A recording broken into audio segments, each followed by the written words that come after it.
बद्रीनाथ विवाद की बात करेंगे इसमें। देखिए, पिछले 5 रोज से बद्रीनाथ धाम को लेकर विवाद हो रहा है। समाजवादी पार्टी के नेता स्वामी प्रसाद मौर्य उसे बौद्ध मठ साबित करने में जुटे हुए हैं। चौतरफा प्रहार के बावजूद स्वामी प्रसाद मौर्य अपने बयान पर अड़े हुए हैं। यहां तक कि अब वो रामेश्वरम और जगन्नाथपुरी को भी बौद्ध मठ बता रहे हैं। सवाल है कि ज्ञानवापी विवाद के बाद ही बद्रीनाथ की याद आखिर क्यों आई?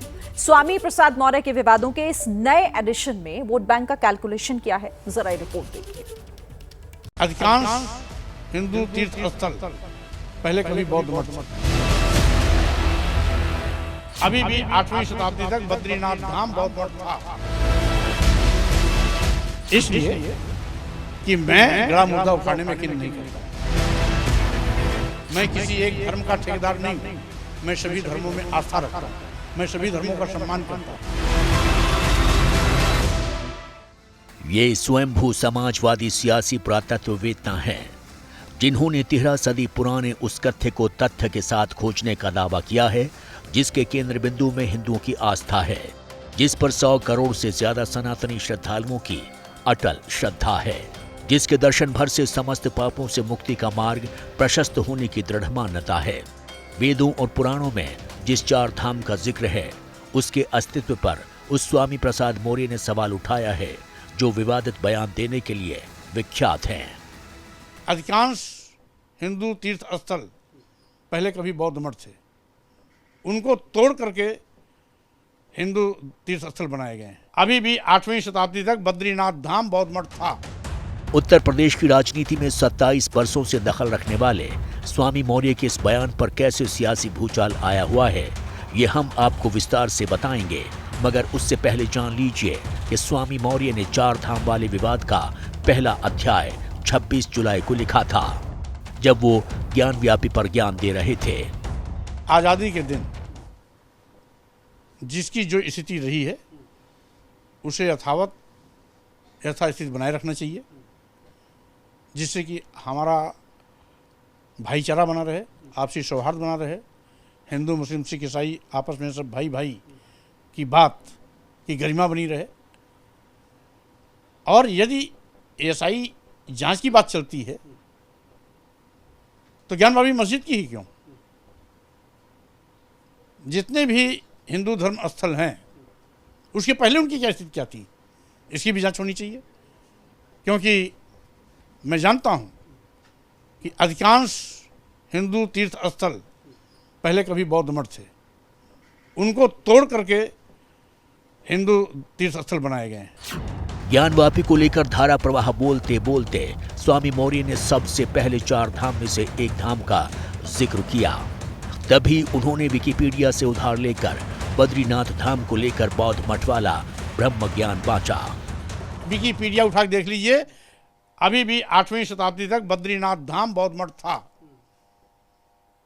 आदि शंकराचार्य ने उसको बद्रीनाथ हिंदू धर्म मठ बनाया। बद्रीनाथ वाले विवाद को उन्होंने कैसे आगे बढ़ाया, ये विस्तार से जानने से पहले जान लीजिए कि विवादों का अखंड अध्याय लिखने वाले स्वामी मौर्य ने जिस बद्रीधाम को 8वीं शताब्दी में बौद्ध मठ बताया है, उसके बारे में मान्यता है कि वो भगवान विष्णु के 24 अवतारों में पवित्र तीर्थ स्थलों में से एक है।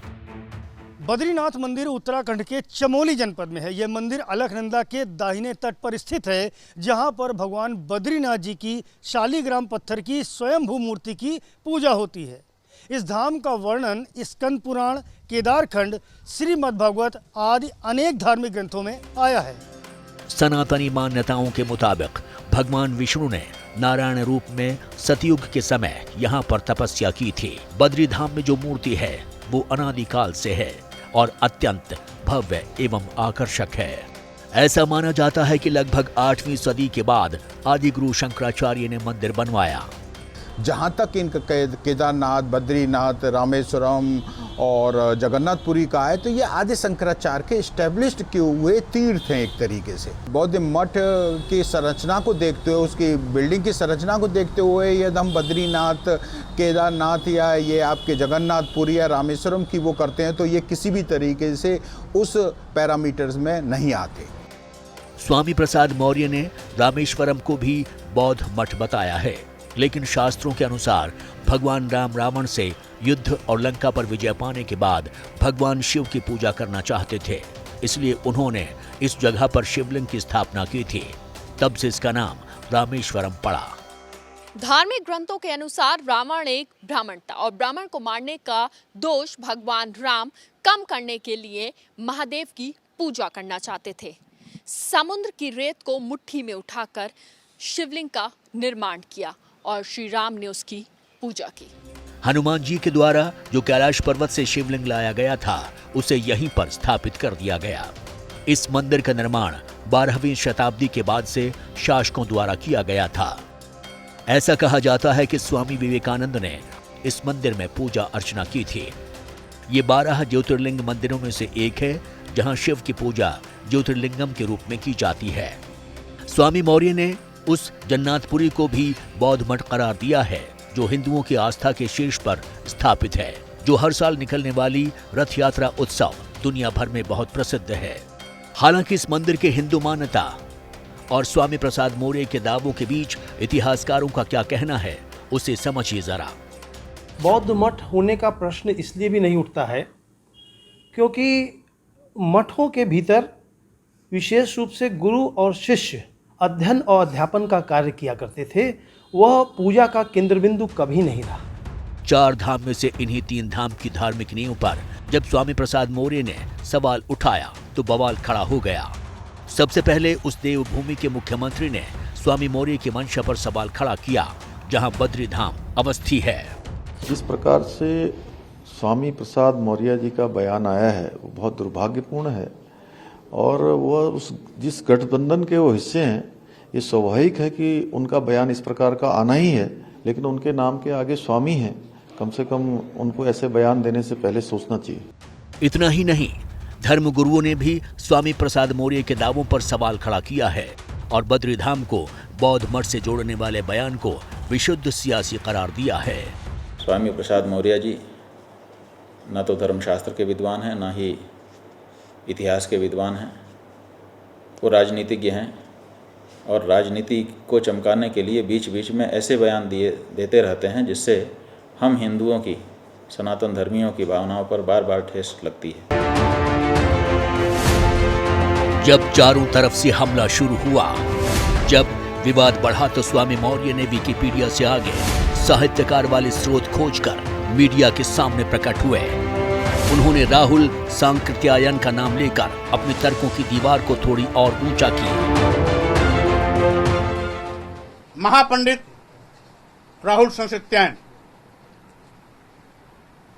जिन्होंने पूरे विश्व का भ्रमण किया, वो बद्रीनाथ धाम जाकर के वहां जो कुछ भी उन्होंने देखा, हिमालय परिचय 1 राहुल सांकृत्यायन,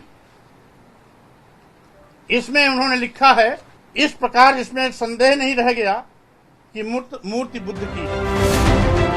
ऐतिहासिक तथ्यों के लिए साहित्यकारों का पन्ना पलटने वाले या कहिए कि विवादित अध्याय लिखने वाले स्वामी प्रसाद मौर्य इलाहाबाद विश्वविद्यालय से शिक्षित हैं और तमाम सियासी दलों से दीक्षित हैं। उन्होंने सियासी संत और हिंदुओं के महंत दोनों को कुछ यूं जवाब दिया। हर मंदिर में, हर मस्जिद में मंदिर खोजेंगे तो स्वाभाविक रूप से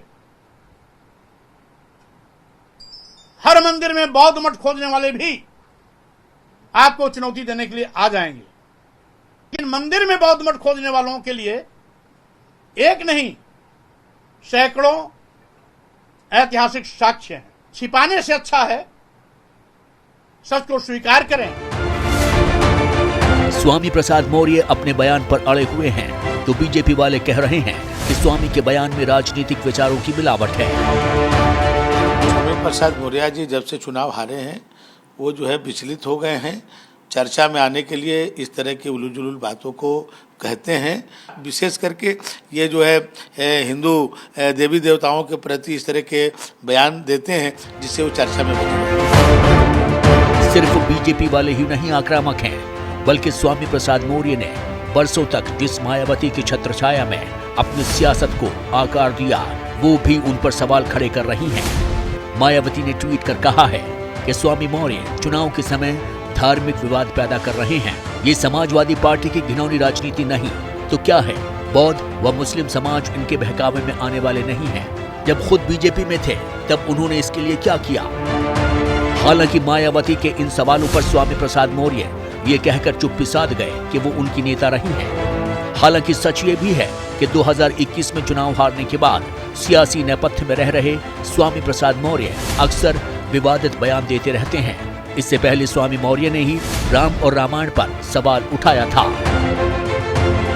धर्म कोई हो उसका हम सम्मान करते हैं, लेकिन कोई धर्म विशेष वर्ग जाति को भी अगर अपमानित करने की बात करती है तो वो धर्म नहीं हो सकता, क्योंकि गाली किसी लिए धर्म कभी न रहा है, न रहेगा, न होगा। तुलसीकृत रामचरितमानस में इस बात का जिक्र आया है, जहां पर जातियों को इंगित करते हुए अपमानित करने की बात की गई है। मेरी मांग है कि ऐसे आपत्तिजनक तथ्य जो किसी वर्ग जाति विशेष को अपमानित करते हैं उनको प्रतिबंधित किया जाए।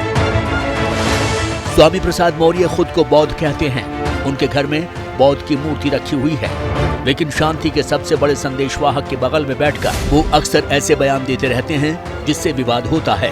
नवंबर 2022 में स्वामी प्रसाद मौर्य ने कहा था कि बीजेपी राम का सौदा करती है। 22 मई 2023 में कहा था कि गेरुआ वस्त्र पहनने वाले साधु संत आतंकवादी हैं।